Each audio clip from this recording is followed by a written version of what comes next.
Hello students, मैं हूं अनंतराम और आप देख रहे हैं अनंतराम इंग्लिश क्लासेस चैनल। आज हम पढ़ेंगे स्पोकन इंग्लिश क्लास नंबर 47। देखेंगे यहाँ पर आपको यूज ऑफ कंजक्शंस के बारे में बताया जा रहा है। किस तरीके से आप कंजक्शन का प्रयोग करके इंग्लिश बोल सकते हैं, यहाँ पर दर्शाया जा रहा है। There are two kinds of conjunctions. First is subordinate conjunction, second is coordinate conjunction. यानी कि कंजक्शन दो प्रकार के आपके होते हैं। पहला होता है आपका सबऑर्डिनेट कंजक्शन, दूसरा होता है कोऑर्डिनेट कंजक्शन। सबऑर्डिनेट कंजक्शन से आपकी सबऑर्डिनेट क्लास बनती है और कोऑर्डिनेट कंजक्शन से कोऑर्डिनेट क्लास बनती है। सबऑर्डिनेट क्लास क्या होती है? ये परतंत्र क्लास होती है, डिपेंडेंट क्लास होती है। और कोऑर्डिनेट कंजक्शन जो होते हैं वो कोऑर्डिनेट क्लास बनाते हैं। कोऑर्डिनेट क्लास जो होती है वो स्वतंत्र होती है, यानी कि इंडिपेंडेंट क्लास बनाती है। तो इस तरीके से आप इन दोनों क्लासों वाले सेंटेंस यहाँ पर आप बोलना सीखेंगे।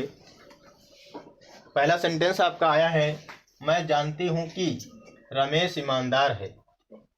तो इसे इंग्लिश में बोलेंगे कंजक्शन का प्रयोग करते हुए, आई नो, मैं जानती हूँ that Ramesh is honest, Ramesh ईमानदार है। नेक्स्ट सेंटेंस आया है आपका, मैं विपिन से कहूँगा कि विकास नहीं आया था। इसे इंग्लिश में कैसे बोलेंगे? I shall say to Vipin that Vikas did not come. यहाँ पर समझना है आपको, यहाँ पर भी डैट कंजक्शन का यूज हुआ है, यहाँ पर भी डैट कंजक्शन का यूज हुआ है। दोनों का मतलब की है यहाँ पर।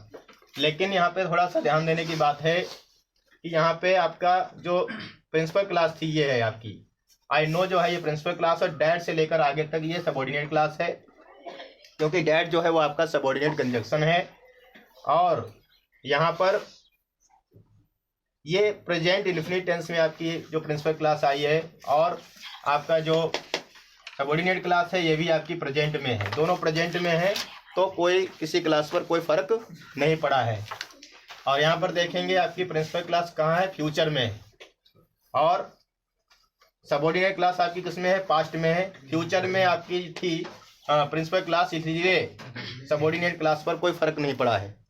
यानी कि अगर आपकी जो प्रिंसिपल क्लास है प्रेजेंट या फ्यूचर टेंस में होती है तो आपकी सबऑर्डिनेट क्लास पर कोई फर्क नहीं पड़ता है। ये रूल होता है, आप याद कर लेंगे, समझ लेंगे। लेकिन अगर प्रिंसिपल क्लास पास्ट टेंस में हो तो सबऑर्डिनेट क्लास किसी भी टेंस में हो वो हमेशा पास्ट में ही हो जाएगी। जैसे कि यहाँ पर आप देखेंगे, मैं जानता था कि नितिन झूठ बोलेगा। तो यहाँ पर आपकी प्रिंसिपल क्लास क्या थी? पास्ट टेंस में थी। और सबऑर्डिनेट क्लास क्या थी? फ्यूचर में थी। लेकिन यहाँ पे बना क्या है?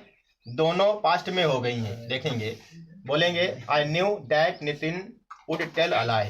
यहाँ पे विल होना चाहिए था, वुड हो गया है, because of our principal class is in past tense, so the subordinate class will also become in past tense.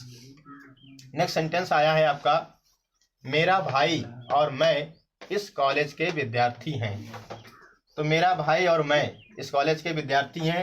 इसे इंग्लिश में बोलेंगे, my brother as well as I और the students of this college. तो यहाँ पर आपका conjunction आया है एज वेल एज।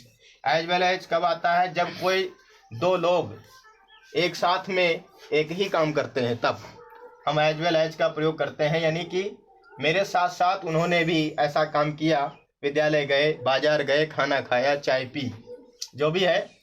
तो एज वेल एज का प्रयोग आपका होता है दो लोगों को एक साथ काम करने को दर्शाने के लिए, एक ही काम करने के दर्शाने के लिए।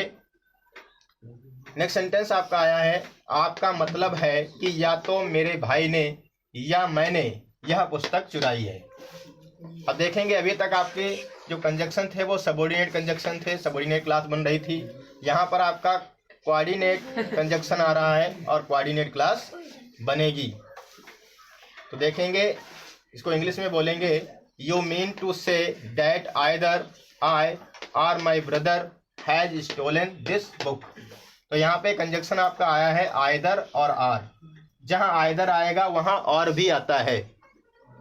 और आइदर आर कैसा कंजक्शन है? ये कोऑर्डिनेट कंजक्शन है, जिसके माध्यम से आपने ये सेंटेंस बोलना सीखा है। तो इसका मतलब क्या होता है? या तो, यानी या तो उसने ये काम किया है या किसी दूसरे ने किया है। जब इस बात को कहीं पर दर्शाया जाता है, इस मतलब को दर्शाया जाता है, तो वहाँ पे कंजक्शन आइदर आर का प्रयोग किया जाता है। और यहाँ पर कौन सी क्लास बनती है आपकी? एक प्रिंसिपल क्लास होती है और दूसरी कोऑर्डिनेट क्लास बनती है आपकी, क्योंकि ये कंजक्शन आपका कोऑर्डिनेट कंजक्शन है। नेक्स्ट सेंटेंस आपका आया है, न मुकेश नियमित रूप से स्कूल में आता है और न उसका भाई। तो यहाँ पर भी आपको कोऑर्डिनेट कंजक्शन का प्रयोग करके बोलना है, neither Mukesh nor his brother attends the school regularly. तो यहाँ पर देखेंगे आप, ऊपर जैसे आया था आइदर आर और यहाँ आया है नाइदर नार। दोनों का मतलब सेम है, लेकिन केवल अंतर क्या है? अफर्मेटिव और निगेटिव का अंतर है। ऊपर अफर्मेटिव था या तो करके, यहाँ है ना तो करके, यानी कि निगेटिव। वही सेंटेंस, वही शब्द आपका, वही कंजक्शन निगेटिव में है। यानी कि आइदर आर का जो निगेटिव होता है वो होता है नाइदर नार।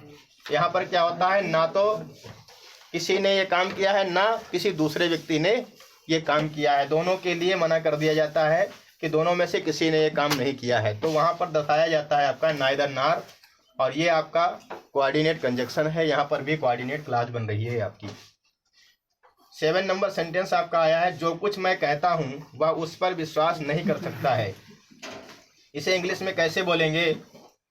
ही can not believe in what I say. अब यहाँ पर देखेंगे वाट आया है, वाट आपका सबऑर्डिनेट कंजक्शन है, ये कोऑर्डिनेट नहीं है, सबऑर्डिनेट कंजक्शन है। और इसका वाट का अर्थ यहाँ पे क्या नहीं है? वाट का अर्थ यहाँ पे जो है, यानी कि जब कंजक्शन के रूप में वाट का प्रयोग किया जाएगा तो उसका मीनिंग बदल जाएगा, जो हो जाएगा। ऐसे ही बहुत से क्वेश्चन वर्ड्स होते हैं, जैसे ही आपका होता है वाट, वेयर, वाई, विच, हुज, हुम, हाउ, हु। ये आपके क्वेश्चन वर्ड्स हैं। इनमें से किसी का प्रयोग अगर कंजक्शन के रूप में किया जाए तो इनका मीनिंग चेंज हो जाता है। इनका मीनिंग इंट्रोगेटिव के रूप में नहीं होता है, यानी कि प्रश्नवाचक नहीं होता है। तो यहाँ पर इसका मतलब हो गया है जो, और इसे इंग्लिश में बोलेंगे he can not believe in what I say. Last sentence है आपका, क्या आप बता सकते हैं कि यह बच्चा क्यों रो रहा है? तो यहाँ पर आपका भी सबऑर्डिनेट कंजक्शन का प्रयोग किया गया है। सबऑर्डिनेट कंजक्शन के द्वारा आप इसे बोलेंगे, can you tell us why this child is weeping. क्या आप हमें बता सकते हैं कि यह बच्चा क्यों रो रहा है? तो यहाँ पे वाई का मतलब क्यों नहीं है, वाई का मतलब यहाँ पे की है, और कारण को दर्शा रहा है कि क्यों रो रहा है। कारण दर्शा रहा है, वाई आया है यहाँ पे।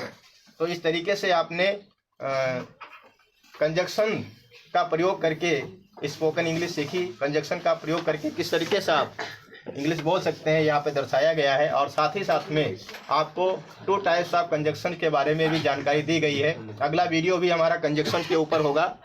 तो थैंक्स फॉर वॉचिंग, शेयर करें एंड सब्सक्राइब करें।